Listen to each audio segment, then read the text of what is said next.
ਸੋ ਸਵਾਗਤ ਕਰਦੇ ਹਾਂ ਜੀ ਇੱਕ ਵਾਰ ਫਿਰ ਆਪ ਸਭ ਦਾ ਅੱਜ ਦੇ ਇਸ ਰਿਲੀਜੀਅਸ ਪ੍ਰੋਗਰਾਮ ਵਿੱਚ। ਅੱਜ ਦੇ ਸੈਗਮੈਂਟ ਵਿੱਚ ਤੁਹਾਡੀ ਮੁਲਾਕਾਤ ਕਰਾਵਾਂਗੇ ਹਜ਼ੂਰ ਹਰਦਨਾਮ ਸਾਹਿਬ ਨਾਲ, ਜਿਹੜੇ ਕਿ ਲਹਿਰ ਤਾਰਾ ਵਾਰਾਣਸੀ ਤੋਂ ਆਏ ਹੋਏ ਨੇ, ਕਬੀਰ ਪੰਥੀਆਂ ਦੇ ਸਪਿਰਿਚੁਅਲ ਹੈੱਡ ਨੇ। ਅੱਜ ਦੇ ਇਸ ਪ੍ਰੋਗਰਾਮ ਵਿੱਚ ਜੋ ਅੱਜ ਇਨਸਾਨ ਪ੍ਰੋਬਲਮਸ ਚੈਲੰਜਸ ਫੇਸ ਕਰ ਰਿਹਾ ਹੈ, ਕਿਸ ਤਰ੍ਹਾਂ ਸਪਿਰਿਚੁਅਲਿਟੀ ਦੇ ਰਾਹ 'ਤੇ ਤੁਰ ਕੇ ਭਗਤ ਕਬੀਰ ਜੀ ਦੇ ਕੀ ਉਪਦੇਸ਼ ਹਨ ਜਿਨ੍ਹਾਂ ਨੂੰ ਅਪਣਾ ਕੇ ਅਸੀਂ ਇਹਨਾਂ ਸਮੱਸਿਆਵਾਂ ਤੋਂ ਬਾਹਰ ਨਿਕਲ ਸਕਦੇ ਹਾਂ। ਆਓ ਇਸ ਸੰਬੰਧ ਵਿੱਚ ਗੱਲਬਾत ਕਰਦੇ ਹਾਂ ਹਜ਼ੂਰ हरदनाम साहब ਨਾਲ। जी वेलकम टू सबको बंदगी साहब नमस्कार। नमस्कार जी।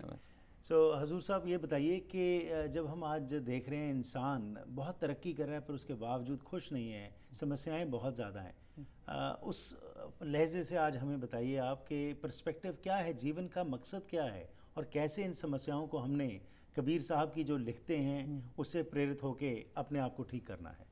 हाँ, ये कबीर साहब जब भी हम कबीर साहब के नाम का उच्चारण करते हैं तो मानव जाति में और मनुष्य के जीवन की बहुत बड़ी समस्या और कबीर साहब के विचार ये सामने आते हैं जी। है ना?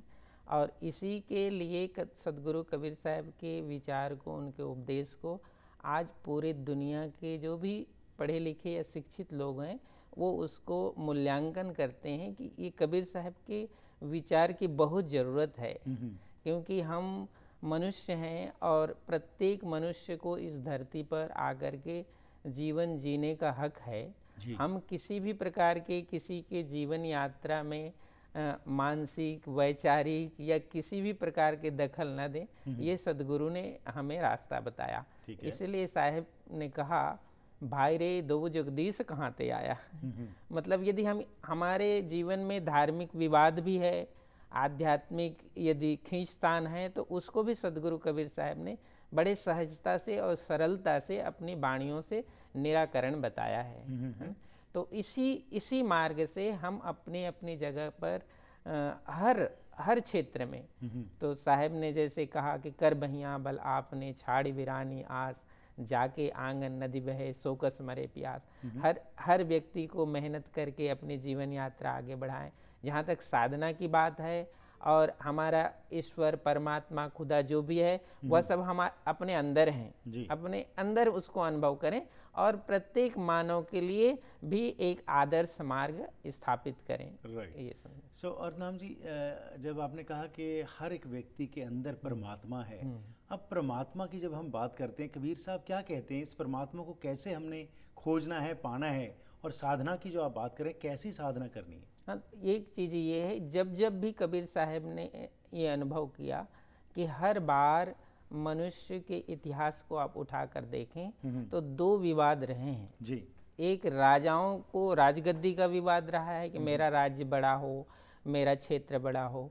दूसरी धार्मिकता जब आई तो मेरा धर्म बड़ा है, मेरा मार्ग बड़ा है, मेरा अध्यात्म बड़ा है। ये दो तरह के विषय संसार में आए और सदगुरु कबीर साहब ने ये दोनों विषय को ही इसीलिए कहा कि भाई वो अपने परमात्मा को, अपने इष्ट को जिस रूप में अनुभव करता है, हम अपने इष्ट और परमात्मा को जिस रूप में अनुभव करते हैं, अनुभव करने का जो विधान है उसमें आनंद की प्राप्ति दोनों अपने अपने विधान से करते हैं। जब उस दोनों विधान को आप बाहर लाते हो तब मुझे लगता है कि आपका विधान अच्छा नहीं है, उसका विधान अच्छा नहीं है, तो ये थोड़ी मानसिक विचार की विभिन्नता आती है।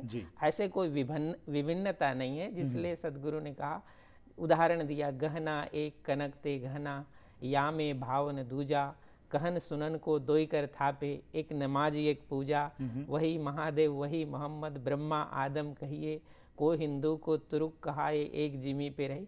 तो जो उस समय का ये सिचुएशन था हमारे देश में, भारत भूमि में, उसका ये मार्ग सदगुरु ने बताया जी।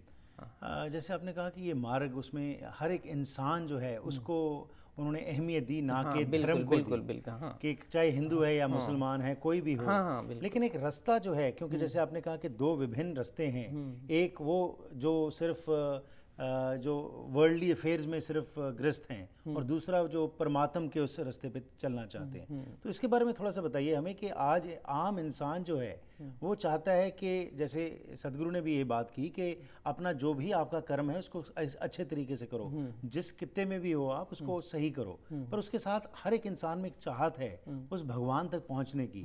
ठीक, तो वो समस्याएं जो आज आ रही हैं उसमें ज़्यादा हमारे ऊपर भारी हो रहा है जो दुनियावी चीज़ें हैं। तो आज सदगुरु का कबीर साहब का जो मैसेज है उसे कैसे एक आम इंसान जो है उसका प्रेरणा लेके उसके ऊपर चल के कुछ प्राप्ति कर सकता है? देखिए, ये जो भी समस्या है या जो भी हमें दिखाई पड़ता है या ऐसा अनुभव होता है, सबके मूल में हम थोड़ी अपने अपने तरफ कोई भी विषय वस्तु को खींचते हैं। ज़्यादा ये समस्या है जब हम बाहर निकलते हैं, हम इन अपने और पराये के ये जो भेद है उससे बाहर निकलते हैं, तो मैं समझता हूँ जिन जिन गुरुजनों ने, जो आदि पुरुष थे जिसको हम आदि गुरु कहते हैं, आदि गुरुजनों ने जो एक सकारात्मक विचारधारा दिया, उस सकारात्मक विचारधारा को आज जो लोग हैं वो अपने अपने ढंग से व्याख्यायित करते हैं, उसके अपने अपने लाभ के हिसाब से उसको लेकर चलते हैं। मैं समझता हूँ थोड़ा सा फर्क इसीलिए दिखाई पड़ता है।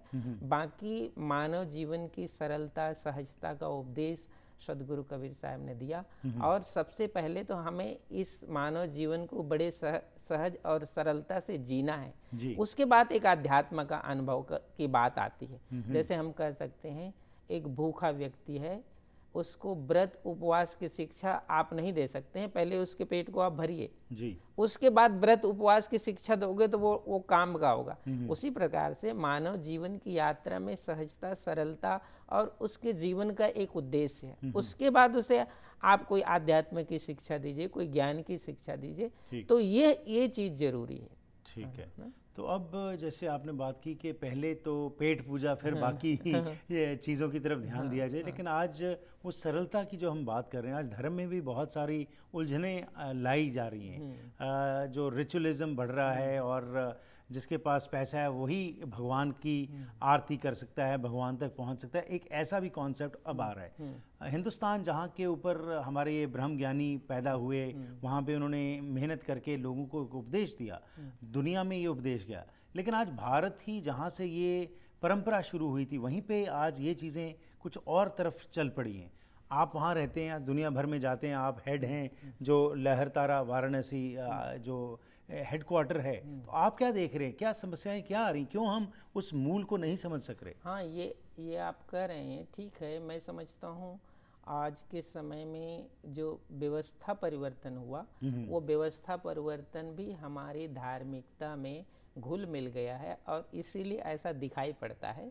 और वस्तुतः ऐसा नहीं है, क्योंकि सदगुरु कबीर साहब के समय में भी ये होता था कि बहुत सारे मनुष्य समाज को आगे आने के लिए मना कर दिया जाता था कि तुम इसके योग्य नहीं हो।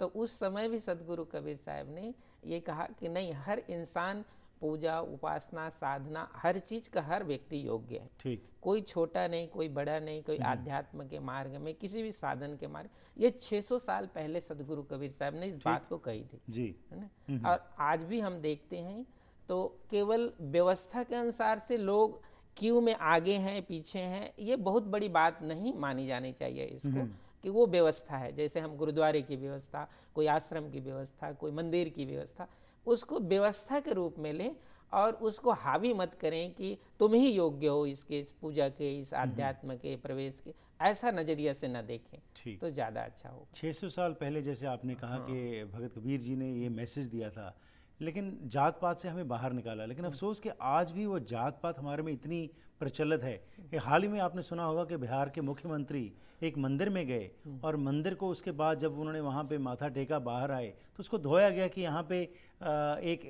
दूसरी जाति का व्यक्ति आके माथा टेक के गया। तो ये सोच अर्धनाम जी, ये बताइए कि ये सोच हमारे में से क्यों नहीं निकल सक रही? हमारे जो बुजुर्ग थे, हमारे जो ब्रह्म ज्ञानी जिनको हम मानते हैं, उन्होंने तो हमें इन चीज़ों से बाहर निकाला था, लेकिन आज भी हम प्रार्थना बहुत करते हैं, मंदिर गुरुद्वारों में चढ़ावा बहुत चढ़ाते हैं, लेकिन ये सोच में क्यों नहीं परिवर्तन आ रहा? देखिए, ये बहुत अहम प्रश्न है और आज के समय में, आज के देश, आज की काल, आज की परिस्थिति में हमको या समाज को इससे तो बिल्कुल ही बाहर आना चाहिए। और इससे यदि हम बाहर नहीं आ पाए हैं तो हमारी शिक्षा, हमारी व्यवस्था हमारे तक नहीं पहुंची, ये समझा जाना चाहिए। क्योंकि कोई भी व्यक्ति, मैं समझता हूँ, जो रूल है, जो नियम, यदि मंदिर का कोई नियम है तो उस नियम को तो सब पालन करके अंदर जाएंगे, उसके लिए कोई छोटा या कोई बड़ा नहीं है। लेकिन बस ये है कि भाई उस नियम के तहत कोई भी व्यक्ति आता है तो वह मंदिर में मत्था टेकने का योग्य है, उसमें अयोग्यता नहीं है। बस हर मंदिर की एक व्यवस्था है, बस व्यवस्था का पालन करें, हम मंदिर में मत्था टेक सकते हैं, ये होना चाहिए। और बाकी ये छोटा है कि वो बड़ा है, कि वो दूसरे प्रांत का है, कि ये तीसरे प्रांत का है, ये भेद मंदिर के दर पे नहीं होना चाहिए। इसी के बारे में और बात करते हैं जी। लेते हैं एक छोटी सी ब्रेक, वापस आके आपसे और इन्फॉर्मेशन लेंगे कि कैसे ये सारी जो टीचिंग्स हैं, कैसे कबीर जी ने जो अपना पूरा जीवन जो है वो समर्पित कर दिया, क्या क्या सीखने की हमें ज़रूरत है, इसके बारे में बात करते हैं इस छोटी सी ब्रेक के बाद।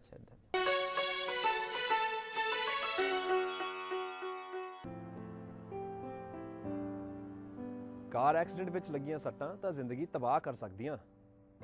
ਫਿਰ ਵੀ ਪਤਾ ਨਹੀਂ ਕਿਉਂ ਤੁਸੀਂ ਸਮਝਦੇ ਆ ਕਿ ਬਗੈਰ ਕਿਸੇ ਵਕੀਲ ਤੋਂ ਘਰ ਦੇ ਖਰਚੇ ਵੀ ਸੰਭਾਲ ਲਓਗੇ, ਸੱਟਾਂ ਦਾ ਇਲਾਜ ਵੀ ਕਰਾ ਲਓਗੇ ਤੇ ICBC ਤੋਂ ਆਪਣੇ ਹੱਕ ਦੇ ਪੈਸੇ ਵੀ ਲੈ ਲਓਗੇ।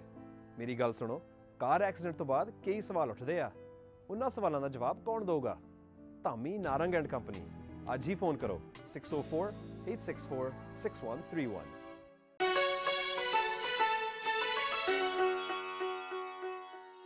ਲਹਿਰ ਤਾਰਾ ਵਾਰਾਣਸੀ ਤੋਂ ਆਏ ਹੋਏ ਸਾਡੇ ਮਹਿਮਾਨ ਹਜ਼ੂਰ ਅਰਧਨਾਮ ਸਾਹਿਬ ਸਾਡੇ ਨਾਲ ਗੱਲਬਾਤ ਕਰ ਰਹੇ ਨੇ ਤੇ ਦੱਸ ਰਹੇ ਨੇ ਕਿ ਕਬੀਰ ਪੰਥੀ ਦੇ ਵਿੱਚ ਕੀ ਸੋਚ ਹੈ ਤੇ ਕਿਸ ਤਰੀਕੇ ਨਾਲ ਇਸ ਫਿਲਾਸਫੀ ਨੂੰ ਅੱਗੇ ਪ੍ਰੋਪਗੇਟ ਕੀਤਾ ਜਾ ਰਿਹਾ है। और इसी संबंध में और गलबात करते हैं जी। हजूर साहब, तो ये बताइए कि जैसे आपने कहा कि रास्ता तो बड़ा सरल है लेकिन हमने इसको कठिन बना दिया। हर एक इंसान जो है, आपने आनंद की बात की थी कि हर एक इंसान किसी भी मार्ग पर चलता हो वो आनंद चाहता है, पर ये स्पिरिचुअलिटी का जो रास्ता, आध्यात्मिकता का जो रास्ता है, ये एक अलग किस्म का रास्ता है। तो अब आज जो चिंताएं, जो समस्याएं आज हमें घेरी बैठी हैं, उसके बारे में हमें बताइए कि एक आम इंसान कबीर जी की जो लिखते हैं उसमें से क्या सीख सकता है? देखिए, समस्याएं तो पहले भी थी, आज भी है। आज जितना हम व्यवहारिक, वैज्ञानिक हुए हैं उस हिसाब से समस्याएं और है। लेकिन हम समझते हैं मानसिकता को जब बदल दिया जाता है, मानसिकता बदलती है तो हम सब कुछ को बदल सकते हैं ना। तो इसी प्रकार से धार्मिक और आध्यात्मिक मार्ग में भी हमें उस ऊंचाई को प्राप्त करना चाहिए जिससे हमारी मानसिकता बदलेगी। ठीक है। और ऊंचाई को यदि हम नहीं प्राप्त करते हैं आध्यात्मिकता की तो ये मानसिकता नहीं बदलती है। और फिर जो चीज़ें हम व्यवहार में दिखाई पड़ती है वही चीज़ें फिर आध्यात्म के मार्ग में भी हम उसे ले आते हैं, तो फिर वो दोनों में बहुत फर्क नहीं रह जाता है। तो आध्यात्मिकता तो एक पवित्रता की सबसे श्रेष्ठ सीढ़ी है। ठीक है। जहाँ जा कर के मनुष्य एक बिल्कुल निर्बंध अनुभव करता है, कोई अपने अंदर बाहर किसी भी प्रकार के कुसंस्कार को नहीं अनुभव करता है, वो अवस्था है। तो ये अध्यात्म का मार्ग जो भारत भूमि से संतों ने, गुरुजनों ने देश के कोने कोने में जा कर के मनुष्य को इसी विधान का मार्ग बताया था, तो ये तो हमारी सोच बदले, विचार बदले आध्यात्मिक साधना से, तो ये बात हमारे समाज के लिए अच्छी हो सकती है। अच्छा अरनाम जी, ये बताइए कि जो कबीर जी की जो लिखते हैं उसमें से एक इंसान, जब हम कहते हैं कि हम कर्म करें, एक तरफ हम कहते हैं कि इंसान के हाथ में तो कुछ है नहीं, जो है वो प्रभु भगवान ने करना है। तो हम जब कर्म करते हैं उसके बाद अगर उसका जो रिजल्ट है वो ठीक ना हो या ठीक हो, जो भी हो, हमेशा हम चाहते हैं कि ठीक हो। अगर ठीक ना हो तो क्या हम वो भगवान चाहता है या हमारी गलती है? वो देखिए, ये प्रत्येक के जीवन में आता है, क्योंकि ये संसार है, अदृश्य संसार में हम चलते हैं जी। हमारी सुविधा के अनुसार, हमारी सोच के अनुसार, हमें संविधान के अनुसार हम यात्रा करते हैं जी। यात्रा करने में हमारा कर्म भी जुड़ा है, हमारा धर्म भी जुड़ा है, हमारी उपासना भी जुड़ी है, हमारी सोच भी जुड़ी है। और हर कर्म का कोई ना कोई फल होता ही है ना। वो कर्म का फल कभी उसे अच्छे रूप में भी हमारे समक्ष आता है, कभी थोड़ा सा कम रूप में भी उसे समझ में आता है। तो ये तो हमें उसी श्रेष्ठता से उसको स्वीकार करना चाहिए कि जो भी मैं रास्ते पर चल रहा हूँ तो कहीं रास्ते में कांटे भी हैं और कहीं रास्ते में कांटे नहीं हैं, है ना। कांटे हैं तो हमें उसे हटाकर चलना चाहिए, कांटे नहीं हैं तो और भी रास्ते को सुंदर बनाना चाहिए। इसी तरह से कर्म के फल को भी गुरुजनों ने स्वीकार किया, और बहुत बड़ी बात उन लोगों ने ये स्वीकार की, मन को दुखी मत करो, अपने विचार को दुखी मत करो और अपने साहस को कम मत करो, क्योंकि इसीलिए उन्होंने कहा कि तुम जिस रास्ते पर जा रहे हो, जिस कर्म को कर रहे हो, यदि तुम्हारी भावना अच्छी है, दृष्टि अच्छी है, तो उसमें अच्छाई आती है, बुराई आती है, उन्नति होती है, नहीं होती है, तुम उसे भी स्वीकार करो। ये भी बहुत बड़ी बात बताई थी, ताकि इस ढंग से यदि हम उसे स्वीकार कर लेते हैं तो हमारी यात्रा में रुकावट नहीं होगी। भावना भी ठीक हो, और आपने कहा दृष्टि भी ठीक हो, अगर उससे अलावा भी परिणाम ठीक ना हो तो उसको भी आपने कहा कि उसको भी स्वीकार कर सकने की ताकत आध्यात्म में संतों ने दी है। राइट। सो आध्यात्मिकता का मतलब यही था कि आपका जो सोच है, जैसे आपने कहा, उसमें परिवर्तन आ जाए कि हर एक चीज जो है अच्छा या बुरा हमारे नजरिए में उसको हम स्वीकार करना शुरू करें। स्वीकार करना चाहिए, क्योंकि ये मेरी जीवन यात्रा के मार्ग में आए हैं, राइट, है ना। मैं जीवन यात्रा के जब मार्ग में आया है तो उसे स्वीकार करना चाहिए। तो क्या ये होना ही था, लिखत था आपका, जो कहते हैं कि हमारी किस्मत में था, यही होना था, या आपकी करने की वजह से हुआ? इसका नहीं, ये देखिए, मैंने एक बार कहा कि हम संसार में आए हैं, हमारी यात्रा चल रही है ना। ठीक। यात्रा अच्छे मार्ग, बुरे मार्ग, क्या मार्ग है, ये तो अनजान यात्रा है। अनजान यात्रा में दोनों हो सकते हैं, ठीक है ना। अच्छाई से भी भेंट हो सकती है, बुराई से भी भेंट हो, जैसे धूप से भी भेंट हो सकती है, ठंडी से भी भेंट हो सकती है, सुख और दुख। तो इसीलिए कहा सुख और दुख दोनों यदि मार्ग में आते हैं, उसे हम स्वीकार कर सकने की दृष्टि रखते हैं तो वो हमें तकलीफ नहीं देती। और जब हम दुख में बहुत दुखी हो जाते हैं, सुख में बहुत सुखी हो जाते हैं, तो परिस्थितियां तो हमको इधर कर देती है और उधर कर देती है। ठीक। तो संतों ने कहा कि परिस्थिति आती भी है, लेकिन तुम अपना संकल्प और अपना कर्म को छोड़ना नहीं। तो ये दुख और सुख तो पूरे जीवन में आते हैं, रास्ता दोनों ही साइड बाय साइड चलते। अच्छा, एक आम तौर पे ऊपर अरनाम जी सुना जाता है, सुनते हैं कि अच्छे लोग जो हैं वो भी जब उनको कष्ट आता है तो कहते हैं कि हमने क्या बुरा किया था जो हमें इसका परिणाम भुगतना पड़ रहा है, जबकि वो लोग जो गलत करते हैं वो देखो वो तो बड़ा खुश हैं, बड़ा अच्छा जीवन बिता रहे हैं। तो उन लोगों को आप क्या कहना चाहेंगे? देखिए, ये बात आपने बड़ी अच्छी कही, और ये मैं पूरे जब दुनिया में, भारत में भ्रमण करता हूँ तो ये मुझे भी सुनने को मिलता है कि देखिए, हम अच्छाई से रखते हैं, धर्म का पालन करते हैं, नियम का पालन करते हैं, तो भी हमारे जीवन में ये कष्ट आते हैं, ये इस तरह से समस्याएं आती है, ये सारी चीज़ें आती है जी। तो ये भी सत्य है कि हम जिस मुकाम पर हैं, मैं जिस मुकाम पर हूँ या जिस सिचुएशन में हो, जिस मार्ग में हूँ, वो मार्ग और आप जिस मार्ग और जिस सिचुएशन में है, दोनों में कहीं ना कहीं अंतर है ना। तो जिस मार्ग से मैं चल रहा हूँ वो कुछ टेढ़ा मेढ़ा भी हो सकता है, कुछ सीधा भी हो सकता है। आप जिस मार्ग से चल रहे हैं वो भी कुछ, तो उसके ये प्रभाव है। उसको मत जोड़ा जाए कि मैं अच्छा करता हूँ तो मेरे जीवन में दुख आता है, कोई बुरा करता है तो उसके जीवन में सुख आता है, ऐसा ना देखा जाए। मैं समझता हूँ इससे हमारी हिम्मत, फिर हमें बैक होने में सहायता मिलेगी, आगे जाने में सहायता नहीं मिलेगी। राइट। तो ऐसे ना देखा जाए इसको, क्योंकि ये जीवन यात्रा में आते हैं। ठीक है। आप 5वें आचार्य हैं और नादवंशा आचार्य गद्दी श्री कबीर धर्म स्थान करिश्या रायगढ़ और उसके अलावा सदगुरु कबीर प्रकटय धाम लाहौर वर्ता वाराणसी के हैं। तो दुनिया भर में आप जाते हैं, आप क्या देख रहे हैं, क्या इस समय जो सबसे बड़ी समस्या आपके हिसाब में क्या आपको नज़र आ रही है? देखिए, मैं जब अन्य देशों में, इन देशों में और भी देशों में जब जाता हूँ, देखता हूँ, तो केवल व्यवस्था, हम जिसे व्यवस्था कहते हैं, सामाजिक व्यवस्था, हमारे घर की व्यवस्था, हमारे समाज की व्यवस्था, हमारे परिवार की व्यवस्था, व्यवस्थाओं में ही मुझे अंतर दिखाई पड़ा है। मनुष्य की बहुत ज़्यादा सोच में मुझे अंतर नहीं दिखाई पड़ा जी।